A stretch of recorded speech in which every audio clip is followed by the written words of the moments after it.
Est-ce que vous vous sentez comme une éponge par rapport aux émotions des autres? Est-ce que vous avez le sentiment d'absorber en fait les émotions désagréables des autres? Est-ce que vous avez ce sentiment d'être hypersensible? Donc, comment retrouver l'équilibre quand l'équilibre émotionnel, quand on fonctionne comme ça? C'est quelque chose que je connais très bien. Moi, autrefois, c'était pareil. En tant qu'hypersensible, j'absorbais toutes les émotions des autres et du coup, je me sentais souvent très mal. Comment retrouver son équilibre? C'est le sujet de cette vidéo. Moi, je suis Dominique Jacob, je suis thérapeute psycho-énergétique et accompagnatrice de transformation et créatrice du programme Femmes débordées, reprends les commandes de ta vie, où justement j'accompagne beaucoup de femmes qui sont dans cette hypersensibilité et qui absorbent, c'est comme si ça les traverse et ça reste dedans les émotions des autres. Donc, en fait, qu'est-ce qui se passe dans ces cas-là?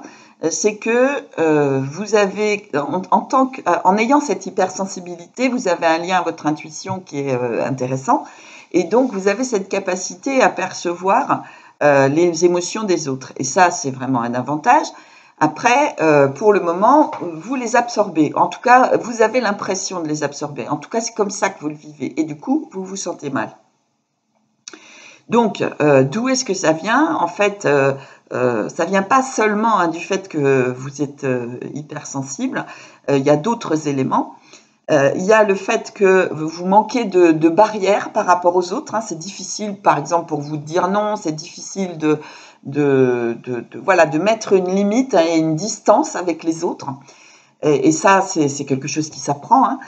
Et puis, en fait, même si vous ne le savez pas, la douleur des autres enfin peut-être vous le savez, mais peut-être que vous ne le savez pas, la douleur des autres fait écho à votre propre douleur, à vos propres blessures qui ne sont pas encore guéries, que vous le sachiez ou non.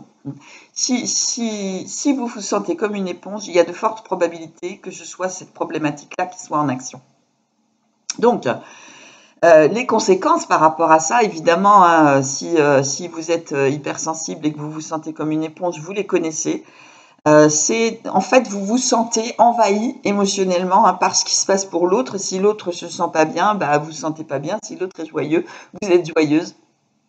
Et voilà, mais bon, quand c'est sur la joie, sur l'enthousiasme, sur l'agréable, ça va. Là, on va plus regarder sur l'aspect désagréable. Donc, vous vous sentez envahi par les émotions des autres et vous savez pas quoi faire avec ça. Vous avez parfois des troubles du comportement alimentaire, que ce soit des pulsions pour manger, ou des moments où vous voulez pas du tout manger, voilà, pas forcément de l'anorexie, mais des périodes où vous n'avez absolument pas faim. Très souvent, ça génère aussi des problèmes de sommeil.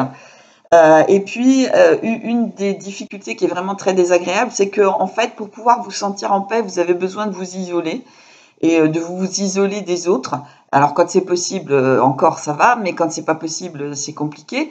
Mais surtout, c'est que du coup, comme vous vous isolez, vous vous coupez des autres, vous coupez du monde, et du coup, vous vous sentez seul. Donc, ça génère une autre souffrance de solitude par rapport à ça, et voire même parfois d'enfermement. Il y a certaines femmes que j'accompagne qui en sont rendues à ne plus avoir du tout de vie sociale parce que ça les atteint tellement qu'elles font le vide autour d'elles, en fait.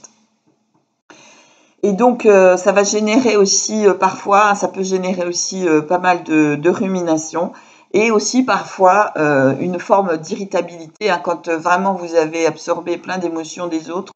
Le moindre truc, vous êtes à fleur de peau. C'est ce que disent souvent les femmes, je suis à fleur de peau. Donc, si vous n'aviez pas ça, qu'est-ce que ça changerait pour vous, si vous pouviez transformer ça, qu'est-ce que ça changerait?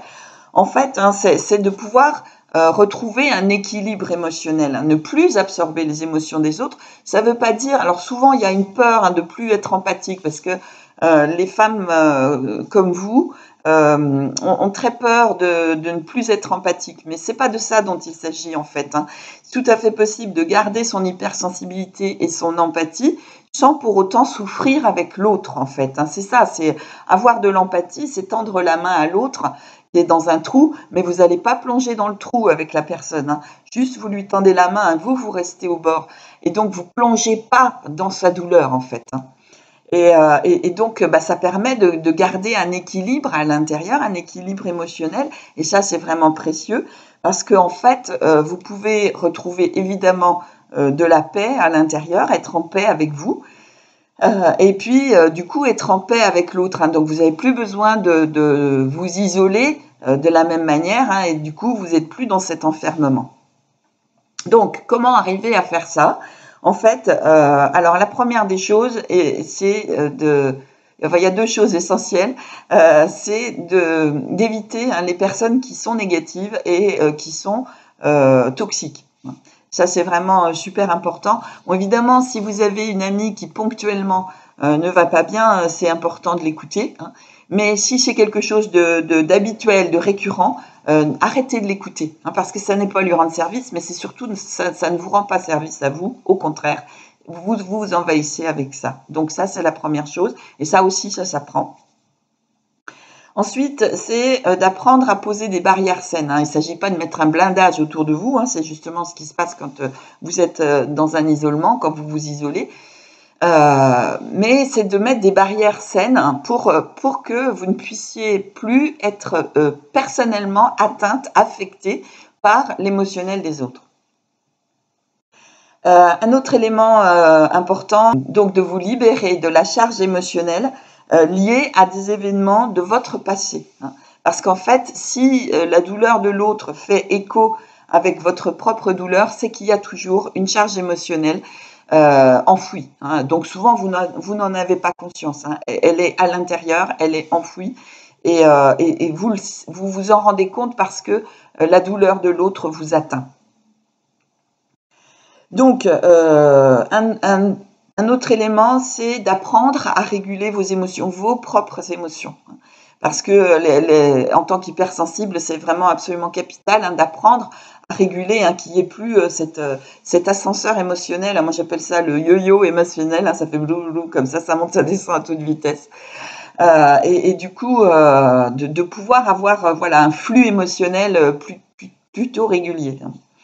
Et plus doux, hein, plus souple, plus doux. Et donc, pour ça, c'est important aussi de vous ressourcer dans le silence et particulièrement dans la nature, hein. Les hypersensibles ont vraiment besoin de temps avec eux-mêmes, hein, des temps rien qu'avec soi et avec la nature dans le silence. Et ça, c'est vraiment super important. Et puis, de faire des choses plaisantes pour vous, évidemment, hein. Il faut nourrir, hein, votre émotionnel avec des choses agréables, hein. Donc, voilà, faire des câlins, écouter de la musique que vous aimez, danser, faire, que sais-je, hein, ce que vous aimez. Et puis, la méditation, hein. La méditation, c'est aussi un élément qui va vraiment vous aider à trouver, hein, cet espace de paix à l'intérieur, hein, que ce soit une méditation statique, hein, ou de la méditation en mouvement.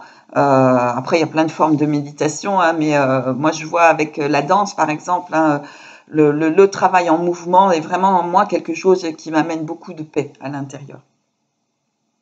Et puis, évidemment, de travailler pour faire ça, hein. Il faut travailler avec un ou une professionnelle qui connaît bien cette problématique de l'hypersensibilité. Parce que si vous voyez un professionnel qui ne connaît pas l'hypersensibilité, elle ne va pas savoir, ou il ne va pas savoir vraiment comment vous accompagner. Ça va améliorer, mais ça ne va pas traiter le problème de fond. Voilà. Donc, pour traiter ça, hein, donc éviter le fait d'être une éponge, hein, des émotions des autres, éviter les personnes négatives et les personnes toxiques, apprendre à poser des barrières saines, des limites saines, hein, aux autres, et puis libérer la charge émotionnelle d'événements, de blessures, hein, que vous avez pu avoir autrefois, ou d'événements douloureux, que vous le sachiez ou non, apprendre à réguler vos émotions et vous ressourcer dans la nature, faire des choses plaisantes et faire de la méditation.